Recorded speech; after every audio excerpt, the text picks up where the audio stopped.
From the 22 News Plus studio,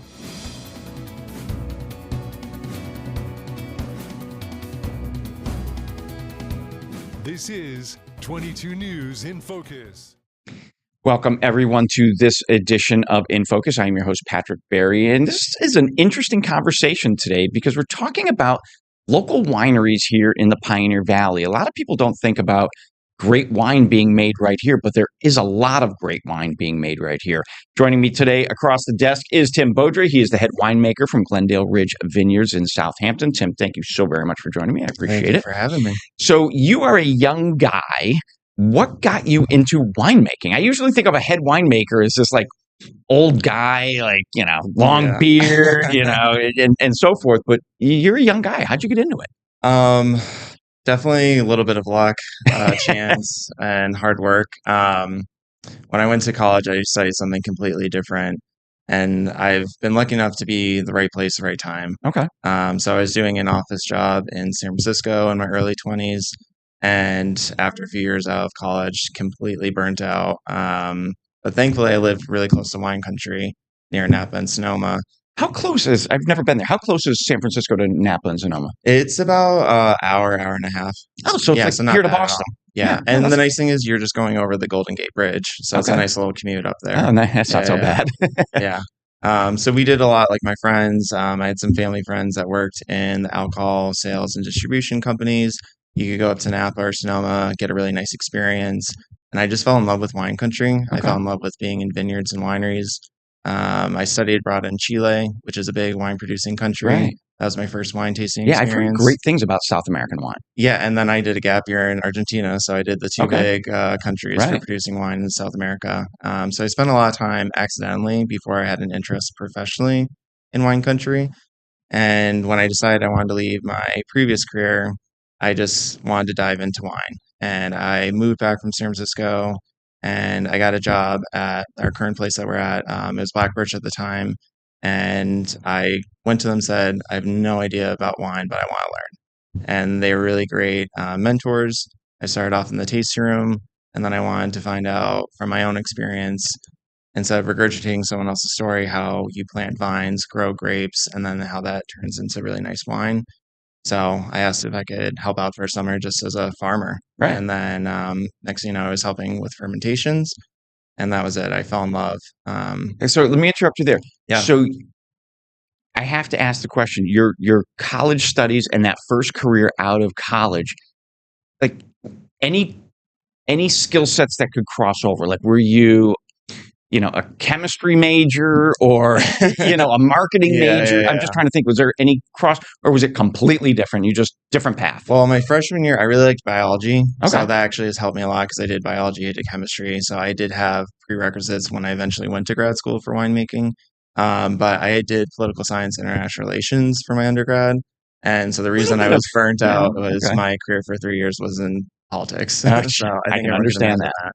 So my friends and family joke that the politics led me to drink more wine, and that's how I got into winemaking.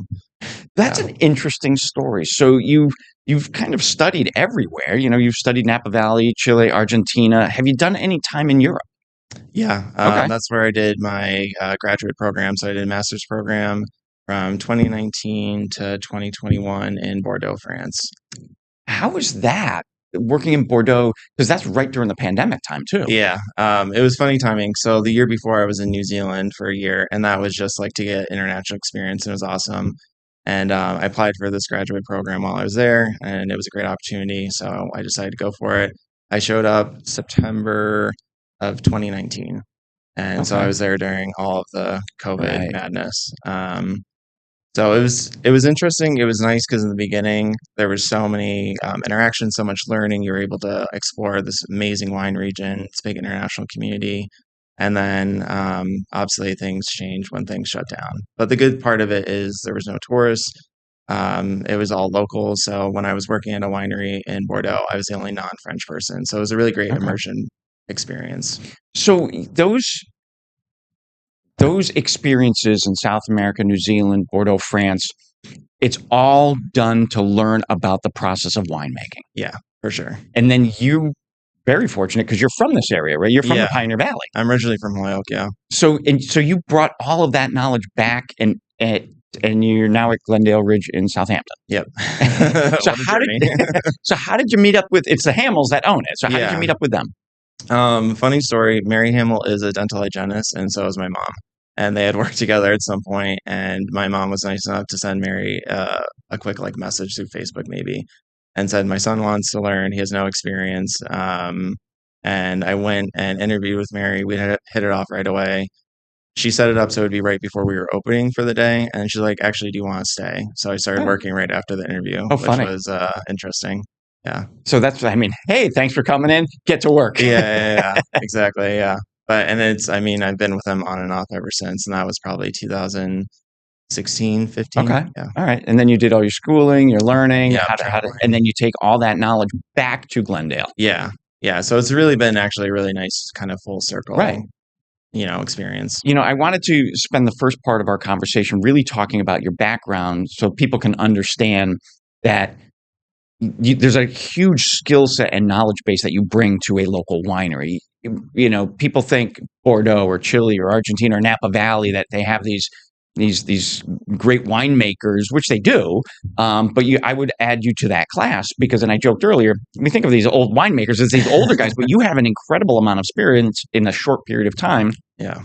And have been able to cultivate the vineyards in Southampton, right here locally, Yeah. into you've won awards for your wine. Yeah. And it's not easy. It's I can imagine. climate. It's not a place traditionally for grape growing and winemaking, but it's also part of the fun, for sure, I would say. All right, we are up on our first break. When we come back, we'll talk a little bit more about, or a lot more about actually growing wine and harvesting it here in the Pioneer Valley. We'll be right back. This is 22 News in Focus with Patrick Berry.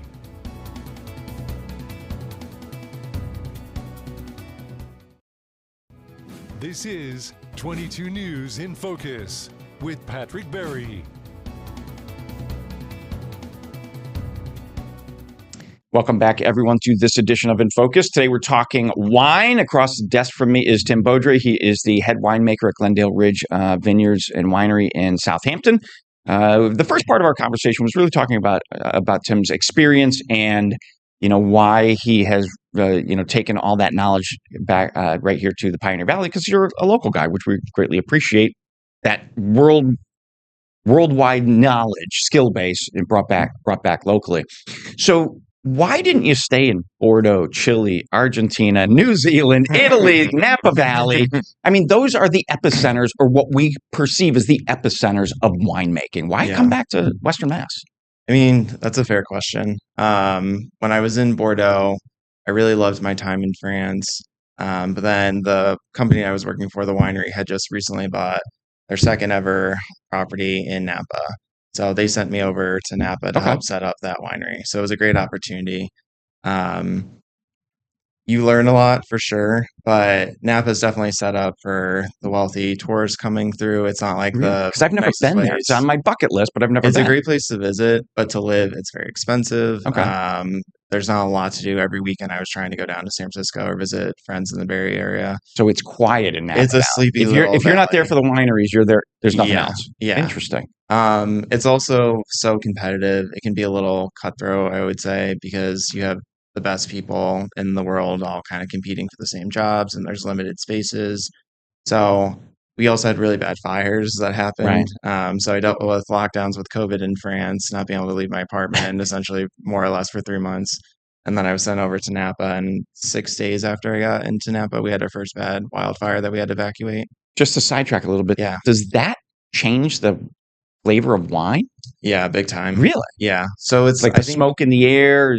So it's not necessarily, people think of it as, oh, your vineyards are going to burn down, because they're essentially like trees. They're wood. Which is a risk. Yeah, which is a risk for sure. But it's more of an issue of smoke settling in and penetrating the pores and the cells of the grapevines. Or the grapes. Yeah. And then that changes the whole flavor. And if you don't know until after harvest fermentation if it's any good. It's a sneaky one. Smoke taint is what it's called. And it's a molecule that seeps into the skins. So if you make white wine, which you don't use the skins, you just press the grapes, you get the white juice, and then you ferment that separately. But for red wine, which Napa is making bottles starting at $150 a bottle, some of them 1,000 more. Wow. So if you're fermenting with these skins that have all the smoke on it, then at some point it could come out in the fermentation. It could come out at some point when it's aging in the bottle or in the barrel a year later. It can show up in the bottle years down the road. So it's definitely a tricky issue. All right, so let's switch gears now to the winery here in Southampton. What makes it so unique? And again, I don't think people look at New England as a winemaking hub, but it is becoming that. Is that due to climate change or just the types of grapes that grow here? It's definitely a number of factors. Climate change for sure. It's something we talked about a lot in school in Bordeaux, and I'm seeing it here. It's a big issue because in Bordeaux they have these grapes they've been growing for centuries, and And for it's a us, similar region as here, right? It's cool weather. it's not that far off Yeah. actually. Yeah, so similar temperature patterns. Actually, on average, we usually get a little bit warmer, and in the winter they just have more mild winters. So our Okay. biggest issue is like the really deep breezes and frosts that we get here in New England. But I mean, for climate change, it's definitely an issue, but it helps us a little bit because it's ultimately warmer. Like I was telling you earlier, all of our grapes came in earlier this year than expected for the first time because it was just a warm growing season. Okay. Other thing is technology advancement, interest in wine. So there's certain grape varieties that are hybrids, crossing of grapes that are native to the United States and ones that are native to Europe that have been used to make wine. And you're trying to get the benefits of both worlds, one that can deal with the colder temperatures, and then ones that also can deal with different pests and funguses. So it's kind of a culmination of a few different things. Interesting. So it does our area have, is it primarily better for white wines or red wines, or does it not really matter? You can definitely do both, Okay. but for sure we have more success with our white wines, especially for the American consumer. Most Americans think of red wine as these big California cabs that are really bold and heavy. We don't have the conditions to make our reds super intense like that. But for white wines, you don't need as much heat. You don't need as many growing degree days, so days that you have sunny or days that the plant's out of dormancy. Those are meant to be nice, light, crisp, refreshing. If it was too hot, then the whites wouldn't be as pleasant. They wouldn't be as aromatic. They wouldn't be acidic and Oh, refreshing. interesting. So definitely white wine heavy. And is that again like the North Fork of Long Island? Is a big wine area. Yeah, Same sure. conditions, same thought process from there to Similar. here, or just because it's 150 miles south, not even, and it's surrounded by water, just completely different climate. Yeah. Well, one of the things I really liked about California is what we called as microclimates. So from here to 5 miles down the road, the elevation could be different. It could be cooler, it could be Interesting. warmer. And I actually also like that about here because I feel like I see different microclimates. The Long Island is something very different than Okay. here. And same thing, we'll also source grapes sometimes from the Finger Lakes, which is obviously a little bit Oh, different right. from here. Yeah. And those two are two different scenarios. Long Island benefits because it has big bodies of water on either side, nice sandy soils, being on an island, a little bit warmer because they're a little bit more south. And for us, it's worked out really well because we have nice sandy soils, a lot of diversity in the stones and minerals in our grounds, and then we're also in a Connecticut River Valley. So a lot of days when I'm coming into work, I see a nice fog. Right. I'm going over Mount Tom, settling into the valley where our grapes are growing, and that helps preserve the acidity. And then during the day, during the summer, it's nice and sunny and warm. And all of those conditions are perfect for wine growing here. Yeah. And I think of wine growing here in the Pioneer Valley, Connecticut River area, is sort of being a new industry really over the course of the last maybe 10 to 15 years. Yeah. Prior to that, you didn't, you think of somebody starting a winery like, might as well just flush that money down the toilet. But Yeah. it's really changed a lot. There are a lot of wineries in our area now. Yeah. I mean, they're on all 50 states as well. So just interest in wine, and then Okay. also development with the technology I was talking about with hybrids, just farming in general, machinery, spray programs. So yeah, Is it? You said there's wineries in all 50 states. This is going to be an odd question. Yeah. I know your answer is going to be no, but my question Yeah. is it because it's easier to do? It's easy to make wine. I'd say more so than maybe a bourbon or a scotch. I'm just thinking of other alcohol like vodka or gin. Yeah. Is wine easier? And Wine's the toughest, and I'm not being biased. I Okay. mean, maybe I am, but in all reality, it's the toughest because if you think about other fermentation products, other alcohol products, so we're talking about whiskey, Right. gin, beer. A lot of times people are buying products, which they can buy stuff locally, but they can also buy stuff from overseas, different parts of the Yeah. country, Right. and you're calling it a local product. But usually those agricultural products, for the most part, are coming outside of the region. And they're not farming. We are definitely farmers first. We have 5 acres of vines, Okay. and it's a year-round project, mostly done by my boss, Ed Hamill, the vineyard manager. And that's something every single vine gets touched, worked, pruned, making sure the grapes are in the right All year place, long. pulling leaves, exposing the fruit. There's a lot of labor. It's a very labor-intensive agriculture. Interesting. Yeah. Interesting. We are up on our next commercial break. We're here with Tim Beaudry talking about winemaking in the Pioneer Valley. We'll be right back after this. This is 22 News in Focus with Patrick Berry.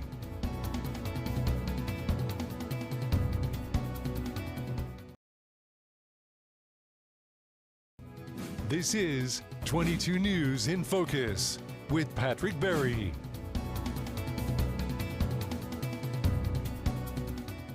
Welcome back, everyone, to the 22 News Plus studios. I am here today with Tim Beaudry. He is the chief and head winemaker at Glendale Ridge Vineyard in Southampton. We're talking about making wine here locally. Tim, you had said a few minutes ago that winemaking is a year-round process, no matter where you live, whether it's Bordeaux, France, or Yeah. Argentina, or right here in Southampton.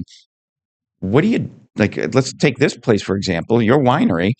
What do you do between, okay, you just did your fall harvest. What happens between now and April or even next June? You know, it's dormant. There's snow on the ground. What do you do as a winemaker between in the winter months? So the rush and excitement is definitely during harvest, getting all the grapes in. Right now, thankfully, we've brought all of our fruit in, is what we call it. So right now we're doing fermentations and fermentation management, and that can span over the course of several weeks. And then after the fermentations are done, really you're slowly starting to get those wines ready either to age if they're red wines, or if they're anything else like rosé or white wine, getting those ready for bottling. We're a small crew and we make a lot of wine, so it takes us a while. So it spaces out pretty nice that by the time spring, summer comes and you need to jump back in the vineyard, all of that wine has either been put away into barrels or into bottles for sale. So do you have a lot of storage space for all? Because I mean, on one hand, you got 5 acres of vineyards, but on Yeah. the other hand, you've only got 5 acres of vineyards. Yeah. So what's the storage aspect like? So thankfully the property itself is an old dairy farm from the late 1800s. We Wow. have 80 acres of property. Mary and Ed Hamill live on the property. They've been there since the 90s. And we also inherited a bunch of old barns from the original dairy That's good. farmers there. Okay. Ed used to own a construction contracting company, and so he's been really great at turning in some of our older properties into new use. So our tasting room is an old woodshed barn from the 1800s. Our barrel Wow. room has original stone foundation, and for our bottle storage, it's an old barn. It's really beautiful, actually. But he has converted it, insulated it. It's super energy efficient. A lot of times, it's partially underground. You don't have to turn on energy, but it's a lot of space. You'd be shocked when you walk in to see we have a lot of wine. Oh, I'm sure. So is the wine that you produce, like the wine you produce in 2025, you'll sell next year? And then, so is it and then you run out? And then, Yeah. is that how it works? And then the wine from 2026, you sell in 2027, you run out? Is that how the cycle goes? Or do you save wine? So do you have the vineyards, when did the vineyard opened or started growing wine in 2010, if memory serves me correct? Yeah.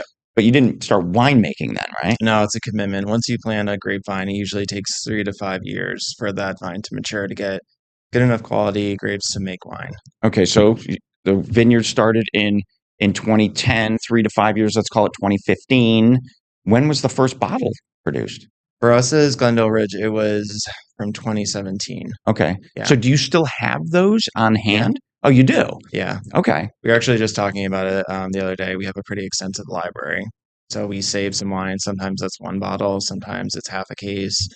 Sometimes it's an entire row on a pallet of 15 cases, depending on the wine. Some stuff is meant to age. some stuff can evolve, and other stuff you want to consume within a year or two. That was sort of my follow-up question to the how long you hold on to that wine. So how do you know what needs to be aged and what needs to be consumed quickly?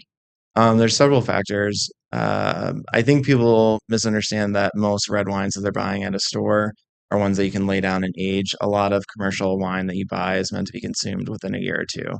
For us, all of our That's not a reds, problem at my house. and you buy Glendale Ridge wine too. I you're do, saying, yeah. I've had some. Yeah.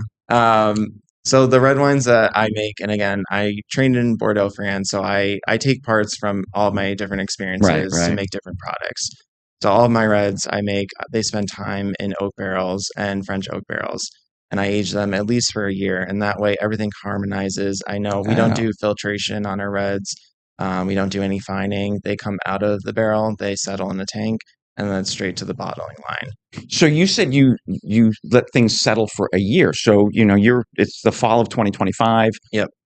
So your reds, that's the ones you let settle. Yeah. You probably won't be selling them until 2027, right? Yeah, and Oh. especially our like specialty wines, like our Estate Cap Franc. It's 1 acre, it's single vineyard.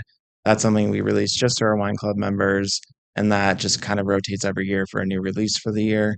So I made a Cab Franc. My first year was back in 2022, and that one won't be released until 2027. Oh, okay. But I mean, I made those wines like that because that's the model for Bordeaux. If I was there in 2020, those wines are aged for 2 years in barrel, 2 years in storage in a bottle, and the fifth year in this year they're starting to get released. Interesting. So that's the skill set you bring to your local winemaker here in Southampton at Glendale Ridge from your travels throughout the world. So anybody who hasn't done that won't know that, hey, this wine needs to sit for a while before you. Yeah. Interesting. Yeah. Interesting. But then there's stuff like everyone, has had New Zealand Sauvignon Blanc. It was a big passion project of mine when I was in New Zealand. And our white blend, Crescent White, is my little love letter to New Zealand Sauvignon Blanc. It's very similar. And that's something, it's really, nice, light, easy drinking, interesting.